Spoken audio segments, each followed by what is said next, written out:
Welcome to the New York Outlook for Tuesday, the 16th of January 2024.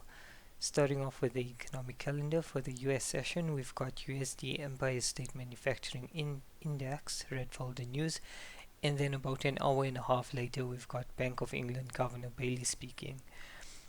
The Bank of England governor speaking is news that we can't predict. We have no idea of interpreting it, and it's also an hour before the session ends.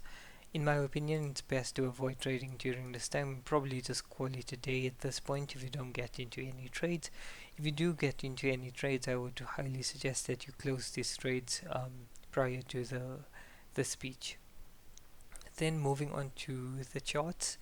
In terms of the 4 hour, we've got, like I said, we've pretty much pulled back quite significantly into this primary leg, and I realized from my London outlook it wasn't entirely making sense why I wasn't of the view to look for a secondary leg to then look for longs within this leg.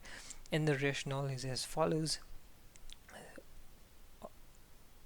The first point to note is there's no reason for the program primary leg not to follow through.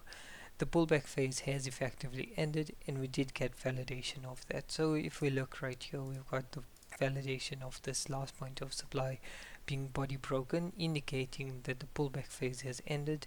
In addition to that, one major factor that tells us that the pullback phase has ended is because price comes all the way to the very extreme and then pulls back, creating this pro-trend primary leg.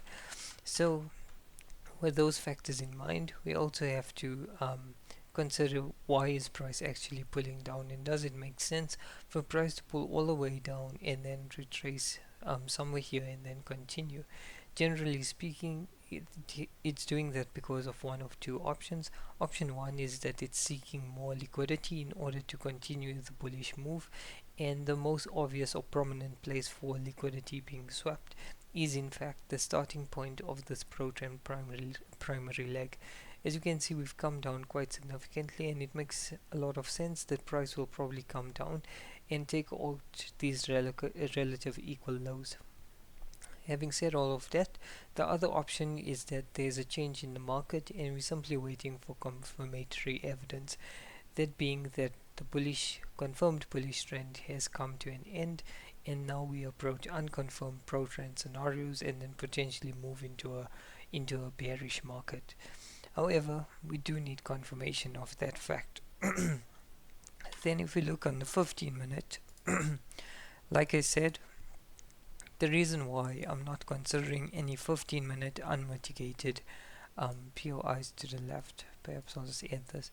So this area and this area could have been reasons to look for entries or to at least build a secondary leg, but like I said, it doesn't make sense given that the logical option and the only option in terms of the forward narrative is indeed to long.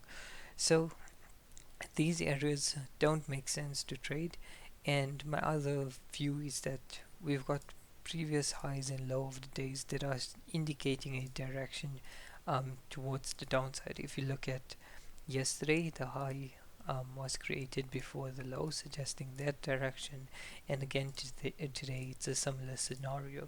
So I guess the question is, what does this mean for trading for today? And that's quite simple actually. It simply means that trying to anchor your FOB based on the pro-trend primary leg doesn't make sense if the context of the previous highs in days of the low and where the current price is doesn't or isn't in support of the follow through of this pro-trend primary leg, which means now going into the New York session, our options for actually trading longs is limited to the following.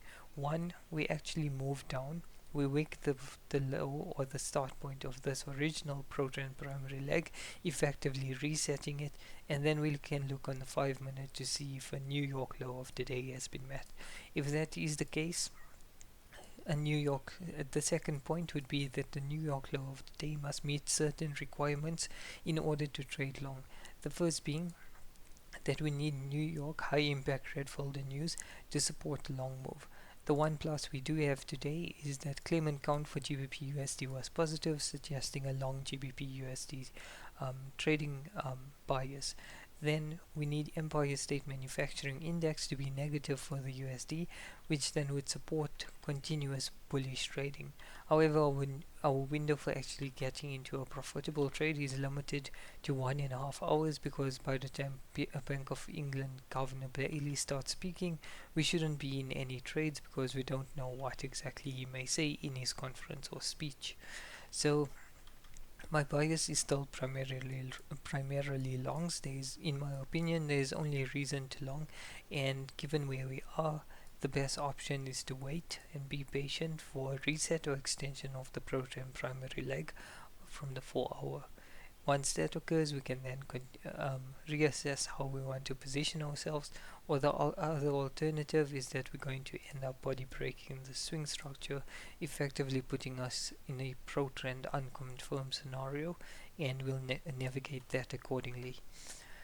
That's pretty much my New York outlook. There is a chance that a trade may set up, but we'll just have to be patient and wait for it. That's pretty much my outlook, and we'll chat again for the end of day review.